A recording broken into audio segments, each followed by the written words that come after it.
வணக்கம் நண்பர்களே, இன்றைக்கி ஸ்கூல் ஃபஸ்ட்டு டே. இன்னும் 2 பாப்பாங்களும் ரொம்ப எக்ஸைட்மெண்ட்டாக இருக்காங்க ஸ்கூலுக்கு போகிறக்கு. இன்னும் 2 பாப்பாவும் காலைல சீக்கிரமாக எழுந்து குளிச்சுட்டு மாஸ்க் போயிட்டு வந்துட்டு ட்ரெஸ் மாற்றி ஷூவெல்லாம் போட்டு ரெடி ஆகியிருக்காங்க.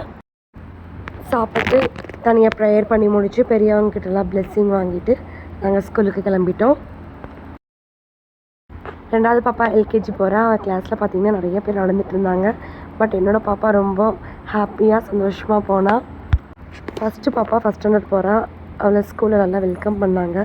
பேரண்ட்ஸோட கிளாஸில் அலோவ் பண்ணி அவங்கள உட்கார வச்சு அப்புறம் தனியாக பேண்டு வாத்தியத்தோட பெரிய குழந்தைங்க எங்கள் குழந்தைங்கள கூட்டிகிட்டு போயிட்டு கிரவுண்டில் வச்சு அவங்களுக்கு டான்ஸு சின்ன ஆக்டிவிட்டீஸ்லாம் பண்ணி பேரண்ட்ஸ் கூட ஃபேமிலி ஃபோட்டோவில் எடுத்து ஹாப்பியாக இருந்தது இந்த நாள். Once again, 1, 2, 3. குழந்தைங்க ஹாப்பியாக என்ஜாய் பண்ணாங்க. எங்களுக்கு ரொம்ப சந்தோஷமாக இருந்தது. அவ்வளோதான் மக்களே, என்னோடய வீடியோ பார்த்ததுக்கு நன்றி.